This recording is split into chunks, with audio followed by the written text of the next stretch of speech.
Good morning, true crime friends. How you doing? Look, my body has rejected me returning to work, and so I've just been oversleeping the last couple of days, but I am back. I'm here. We need to talk Alec Baldwin.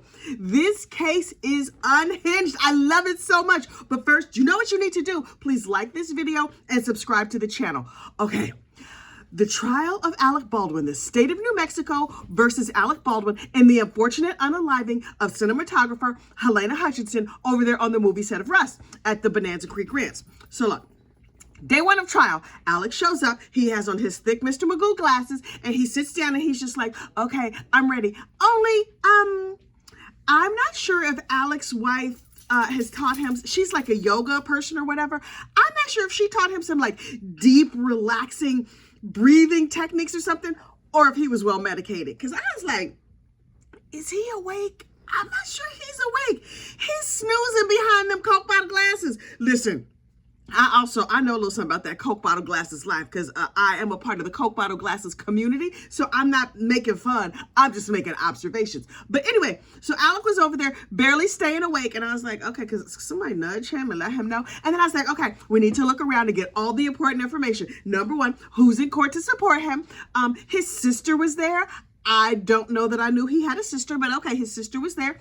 His wife, Hilaria, was there. I imagine the 7 kids was back at the hotel room or someplace else. Okay, great. So Hilaria and Stevie B. Stephen Baldwin. We know Steve. I have not. What is Stephen Baldwin up to these days? Aside from being a grandpa to his little daughter, Hailey Bieber's baby. Hang on for a second. I was like, okay, Stevie B, I see you. I haven't seen you around in a minute. Also, he looked like he in his early hundreds too. These Baldwins, look, back in my day when I was young, honey, Baldwin was the definition of holy hotness. These days, I'm like, oh, they didn't age that good. But okay, look, let me tell you what happened in court. The real important parts. Carrie Morrissey, the special prosecutor that the state of New Mexico has brought in to prosecute this case, was extra strength annoying. Now look, I don't as a whole have a problem with prosecutors. This lady in particular is just, oh, she's annoying. She irks my spirit. That doesn't mean she doesn't do a good job. She does do a good job, but she does a good job while irking my whole entire spirit. So I'm like, okay, not much happened in day one of trial. I was like, oh, okay, it's not really much to say anyway, except for, hey, Stevie B, you might want to try a moisturizer, something like that, getting some extra sleep and going on like a Mediterranean diet, because he looking old. Anyway, so day two of trial, Alec didn't take his pill. I mean, Alec did his different relaxation exercises because he appeared to be awake on day two. And truthfully, day two is where all the fireworks happen. So look, they had this lady up there on the stand who was the evidence collector. And she was just like, I went around and I collected all like the little bullets and the bullet fragments and the whatever there at the church where the unfortunate unaliving happened. And I put like out the little yellow markers so we could see where all the casings fell and everything. And I was like, okay, that seems right. And she answered a whole bunch of questions about her evidence collection. But listen, I saw the Hannah Gutierrez retrial. And so we heard her testify. Yep, we collected bullets here, there, and everywhere. And come to find out, when they went through Hannah's phone, the box of live rounds, she had them in the background of one of her pictures on her phone from a long time ago. So it's pretty clear that Hannah probably accidentally brought the bullets to the set. But apparently we're not supposed to say that, or we're not supposed to acknowledge it, or maybe we are, unclear. So it's pretty clear that Hannah brought the bullets. But Seth Kinney, the prop house director, who also provided bullets for this set, was like, hey, this wasn't me. I'm gonna need to save my business, so I'm gonna need y'all to come and check and just verify that this was not me. Yes, I provided pew-pews for the set of the movie Rust, and I provided dummies and Dinex rounds and all this other stuff. Child, it's a bunch of technical movie stuff. Then basically, he provided the fake bullets. He's like, I did not provide any real bullets. You are not gonna torpedo my business. Please, Mr. Policeman, Mrs. Police Lady, come to my place and check out every single thing. I have live ammunition. Here it is. You can DNA test it to see if like the gunpowder in my live rounds match whatever went into Halyna Hutchinson. Y'all are not ruining my business. Also, Seth Kinney kind of seems like a scumbag. I mean, He's going to testify in this trial, and we will see if his scumbaggery remains. But generally speaking, in the Hannah Gutierrez Reed trial, I don't know that he did anything wrong, but he did seem very scumbag adjacent. I didn't like him. But I get the feeling a lot of these movie people, me and them would not be BFFs. So the technician says, okay, we go to Seth Kenny's place and we look around and we looked in every single box, every nook, every corner, everything. We saw pictures of the prop house. It was a mess. It was piles of pizza boxes and tools and crap everywhere. And so on direct examination, she's like, we looked in everything. We overturned every little piece of dust, everything. We looked everywhere. And then she got cross-examined. Turns out that might not have entirely been accurate. You see, what happens is, I was not aware of this, but when they go and they do the search of the crime scene, they're wearing body camera or like lapel cameras or whatever. So everything they say and they do is recorded. And they were real sick of that search real fast. They were like, oh, so here we are in this hoardery sort of situation. It's junk everywhere. It's like, look at that big pile of box. That doesn't seem, I don't feel in my spirit that it's bullets over there. So let's just not look over there. And the Alec's attorneys got her to acknowledge on the stand that she had said on the body camera, this is annoying. We need a spa day. When can we get this over with? And there were some boxes they didn't look at. She's like, I mean, did we turn every box over and shake it out? No. And I was like, oh, okay. So a point scored for Alex. It looks like this might go his way, but it was early in the day. And so the defense attorney kept trying to get this lady to acknowledge that they did not search in every box. And he's like, can I refresh your memory with some nice, delightful body cam footage? And she was like, no, you cannot refresh my memory. It was like, all right now, she not trying that hard to remember. She's like, I did the best I could, especially since I really needed a spa day. But ultimately, that witness kind of was like, ended up being pretty good for the defense at first. And then, honey, the defense team came in with a bombshell. And I was like, oh, I'm perched. I love a bombshell in trial. And look, so he was like, is it not true, after you poorly searched Seth Kenny's prop warehouse, that a good Samaritan came into the police station? I was like, wait, what now? He was like, didn't a good Samaritan come in with the live rounds and say, like, listen, Seth Kenny was pulling the wool over your eyes. Here is the live ammunition that unfortunately unalived Helena Hutchinson. And I was like, what? Honey, I was dying. And so I was just like, tell us everything. And so she was like, yeah, somebody might have came in and said they had the live ammunition. Child was gasping and clutching my pearls, falling all the way out. I'm super dramatic. I know it's shocking for you to discover at this point. But anyway, and so I was like, oh, hang on. So a good Samaritan who was a retired police officer came into the sheriff's office and was like, look, I don't trust the police. Seth Kenny has pulled the wool over your eyes. He had this live ammunition in a metal green canister that apparently you didn't find. But here are the bullets. Here's more of them, more of that collection that unfortunately unalived Helena. So there you go. The technician was like, yeah, that happened. And I was like, okay. The smugness on Alec Baldwin's face. He was like, see? And I was like, what is the prosecution gonna say? And while I was busy just like gasping and telling my coworker what happened, then the prosecution got up and stuck a pin in that whole balloon and deflated the whole case. She was like, okay, I'm super annoying and I'm gonna ask you some questions in a really annoying way, but stay with me. And I was like, yes, Carrie Morrissey, you make my teeth itch, but okay, gonna ask your questions. She's like, the gentleman who came in to the police station with the live bullets, when did that happen? And the tech was like, I don't know, sometime after the Hannah Gutierrez trial, after Hannah was convicted of unfortunately unaliving Helena Hutchinson through her negligence as armorer. this dude came in, and she was like, okay, do you remember the guy's name? And I was like, what's his name got to do with it? What this got to do with anything? So they brought out on cross-examination that yes, a good Samaritan came in and brought a box of bullets that he claimed to be like. Turns out the good Samaritan is BFFs with Hannah's daddy. Oh, okay.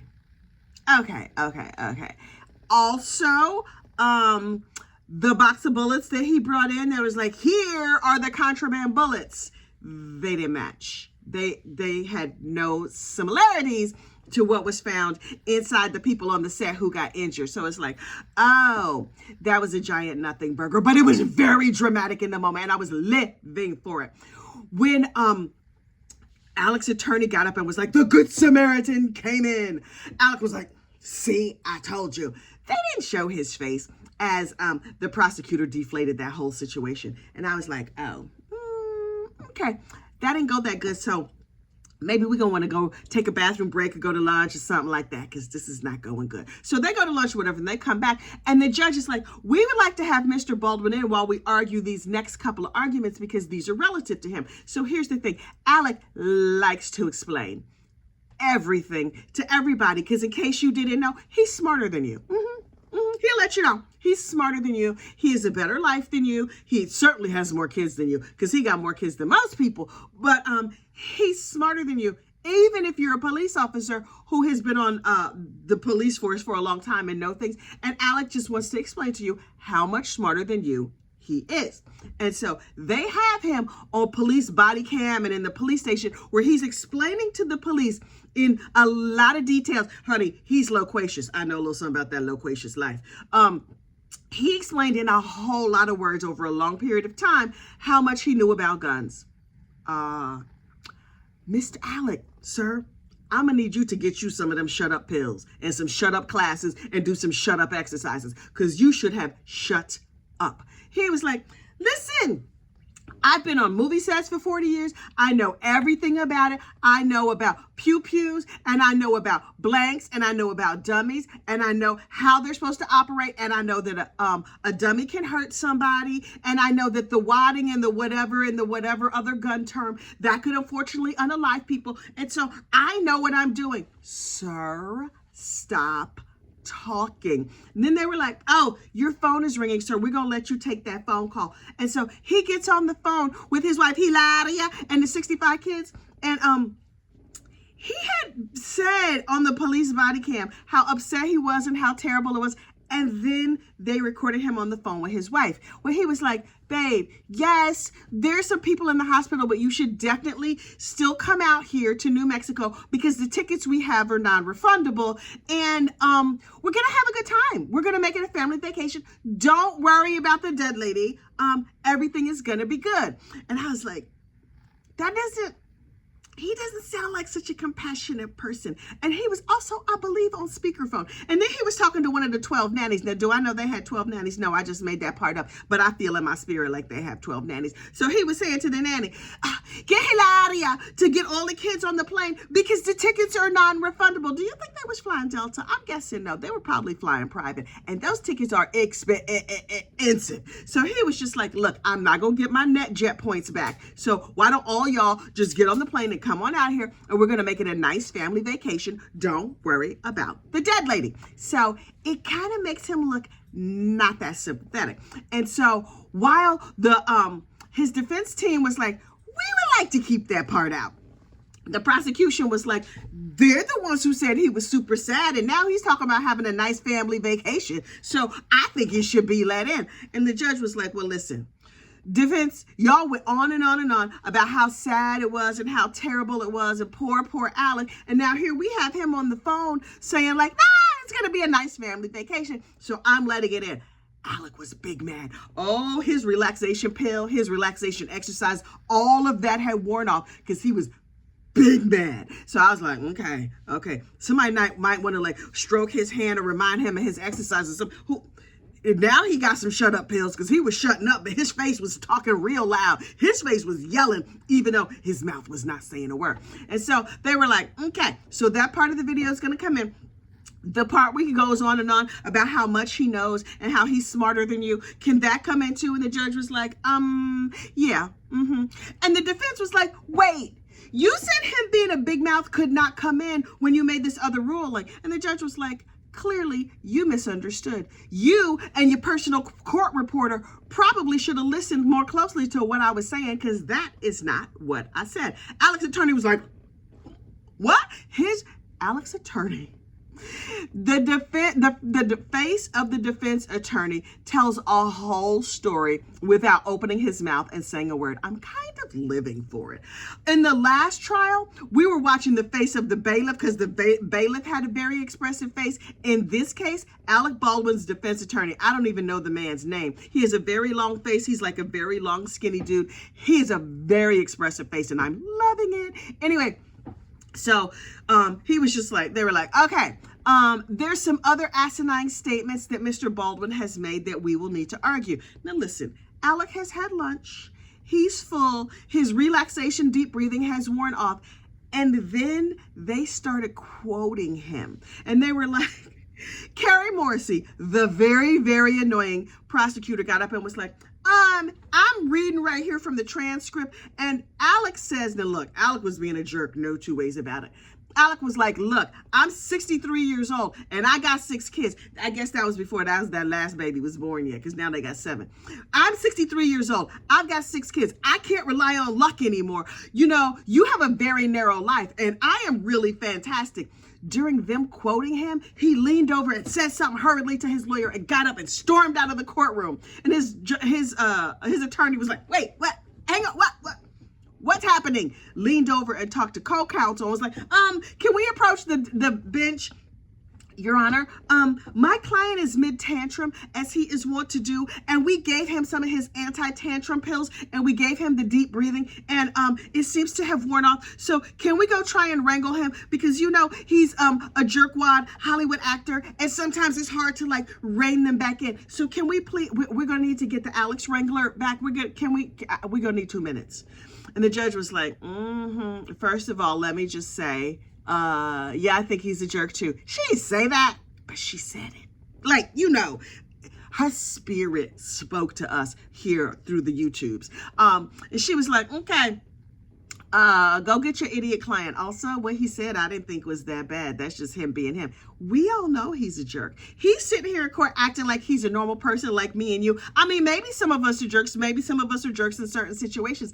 I get the feeling that this dude walks through his life being an entitled jerk, and now is nibbling on his behind a little bit, and he is not enjoying it that much. So he goes outside and he takes a deep breath. Clearly, Hilaria reminded him of his deep breathing. She might have given him a relaxation tablet or whatever, and he just came back in calmly a few minutes later with a cup of coffee. And I was like, oh, a cup of coffee calms me down too. I wonder what narcotic was sprinkled over the surface of that coffee. I'm not saying he takes narcotics. In fact, I think Alec Baldwin is sober, and good for him. So am I. But I'm just like, something happened. He just needed a minute. You know how sometimes when you're used to being a master of the universe and storming around and being mean to everybody, sometimes you need a moment to remember that you're supposed to pretend like you're a regular human being. I think that's what happened. So he got his nice relaxing coffee, and they went on with the rest of the day. And the lead investigator got up there. Now look, in the Hannah Gutierrez retrial, this lead investigator did not seem that competent. I was like, she's in charge? Now look, I think women can do any job, and I think women investigators, yay, hooray, it's wonderful. And here's the secret power of this investigator. I think that because she's dealing with all these men or whatever, and they want to mansplain to her, and she's like, okay, please mansplain your way into jail, please and thank you. They kept wanting to tell her things and make sure she understood, and she was just like, tell me more. Wow, I didn't know. Tell me more about that. And she just lets them talk and talk and talk and talk their way right into jail. That is her superpower. They underestimate this woman to their own detriment, because Miss Hannah Gutierrez underestimated her, and now Hannah is sitting over there in the New Mexico women's prison or wherever they have her at. But today, where you know she's gonna be? In court. Oh yes, Hannah Gutierrez Reed testifies in court later today. I am perched. Oh, I can hardly wait. Look, okay, I'm having to take deep breaths. If you want to revisit the Hannah Gutierrez trial, oh, I have a whole playlist. It is the Rust Movie Set playlist. Just click in the description box of this video and you will find it. In the meantime, like this video, subscribe to the channel, and I will see you soon. Bye.